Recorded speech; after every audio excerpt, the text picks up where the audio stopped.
Bonjour, c'est Gilles sur boursicoté.com. Voici l'analyse technique du CAC 40 pour cette journée du mercredi 13 mai 2015.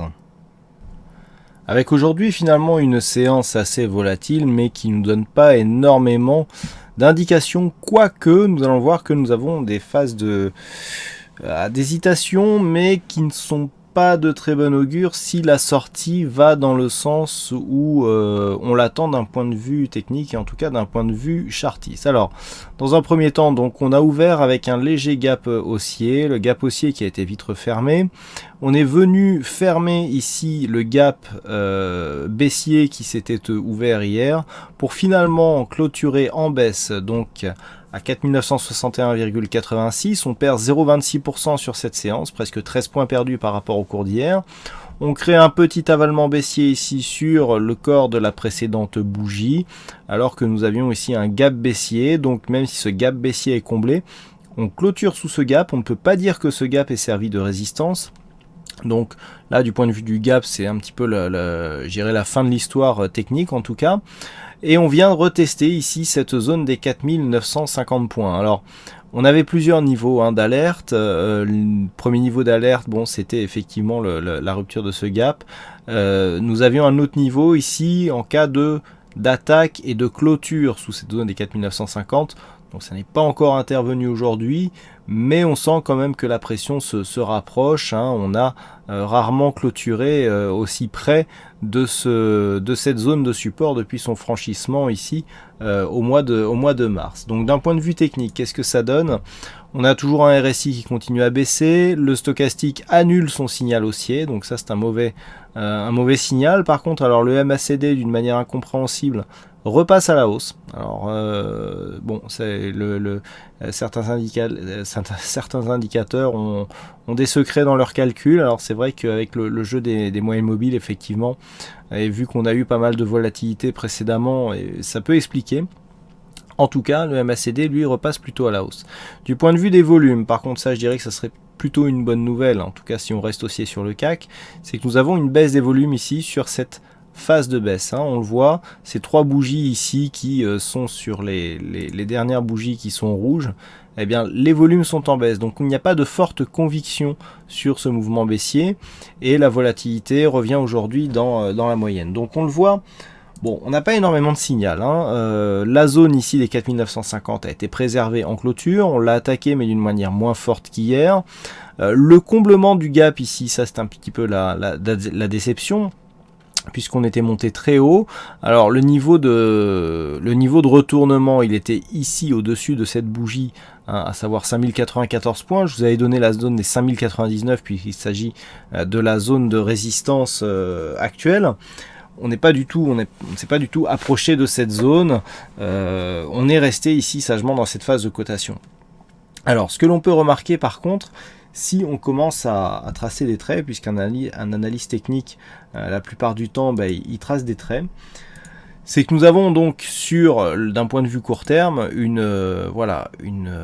résistance que l'on peut tracer comme ça, et nous avons aussi une zone de support que l'on peut tracer un petit peu comme ça.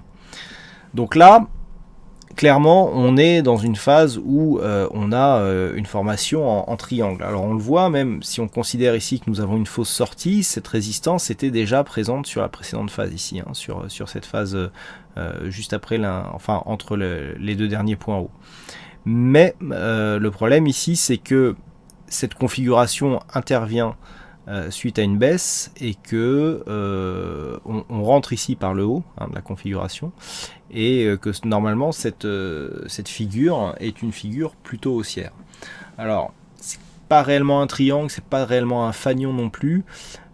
Toujours est-il que c'est une figure symétrique, et donc les figures symétriques avec ici une résistance baissière et un support haussier, quelle que soit la configuration, sont des figures de continuité. Donc on attend plutôt ici une sortie par le bas de cette zone. Donc on garde ici les mêmes zones d'alerte. Tant que 4950 est préservé, et c'est aussi valable pour demain, eh bien on reste ici avec une possibilité de repartir à la hausse. Et donc là, pour repartir à la hausse, eh bien il suffirait quelque part demain de revenir tester les plus hauts de la veille, à savoir les plus hauts du jour, hein, puisqu'on parle là pour demain, qui sont à 5045,54, donc 5045 points. Ça sera, je dirais, le point de sortie et d'invalidation de cette configuration symétrique. Maintenant, si on regarde avec un petit peu je dirais, en essayant de laisser tomber toute idée préconçue, il faut bien se rendre à l'évidence, on a quitté ici un biais haussier, on était bien ici calé au-dessus de la moyenne mobile 20 exponentielle, la rupture a été rapide ici.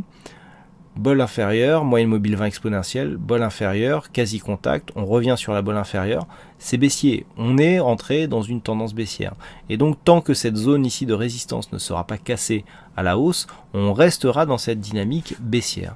Donc ce qu'il faut attendre, la plus grande probabilité, et nous allons voir que les statistiques vont plutôt dans ce sens, eh bien c'est que nous ayons une cassure baissière ici de cette phase. Et si cassure baissière il devait y avoir, notre premier objectif se situe à 4863 points, hein, puisque c'est la prochaine zone de support horizontale. Et lorsque l'on élargit, je vous rappelle que nous avons cassé ici le retracement à 23,6% de Fibonacci. On va y revenir, mais cette zone, eh bien c'est quasiment la zone d'ouverture. Elle a agi plutôt comme une résistance aujourd'hui. Et donc des cours en fait qui cassent le 23,6 et hormis ces deux bougies qui retrouvent cette zone de 23,6 comme résistance, l'objectif c'est les 38,2. Et sur les 38,2, 38,2% de Fibonacci, eh bien on casserait ici la zone symétrique par le bas, donc on sera en concordance avec, je dirais, cette configuration chartiste. Je rappelle que d'un point de vue moyen terme, le fait de revenir ici sur 4820 n'aurait rien d'exceptionnel, on serait toujours sur une phase de consolidation moyen terme. Donc cet objectif n'est pas du tout dramatique, il ne correspond à aucun scénario catastrophe, mais est tout simplement possible du point de vue de la configuration chartiste que nous avons actuellement. Donc en cas de rupture ici, le premier élément, ça serait une rupture de cette zone, 4950 points. Deuxième élément, ici rupture de ce point bas significatif et de la zone ici des 4863, donc respectivement, effectivement, 4874 puis 4863. Ensuite, donc, nous avons un objectif à 4820 points.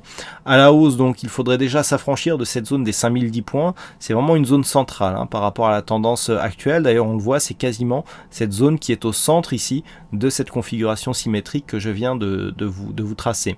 Donc, premier élément, une rupture à la hausse ici de cette zone des 5010 points. Signal fort pour demain sur une rupture des 5040 points avec conviction et clôture au-dessus de cette zone qui nous ferait sortir de cette configuration dynamique en direction des 5100 points. Voilà donc les points à surveiller pour demain compte tenu de la configuration chartiste actuelle. Alors aujourd'hui nous avions un fixing, c'est Boyki qui gagne sur cette session, donc bravo à toi Boyki. Et puis en ce qui concerne les statistiques, alors on a une configuration assez équilibrée avec un léger avantage pour la baisse, hein, puisque nous avons donc une probabilité pour demain pour la figure, donc pour la bougie suivante à 54% baissière à partir du niveau d'ouverture, donc bougie rouge a priori pour demain, ce qui était déjà le cas aujourd'hui, donc la statistique a été respectée. Par contre, du point de vue donc des résultats à 5 jours, les calculs étant toujours en cours, je ne peux pas vous les donner, ils seront diffusés avec l'analyse écrite. Voilà donc ce que l'on peut dire sur cette analyse technique du CAC 40. Je vous souhaite à toutes et à tous une bonne soirée, bonne chance au prochain trade et on se retrouve donc dès demain pour d'autres analyses techniques sur le site boursicoté.com. Bonne soirée à tous.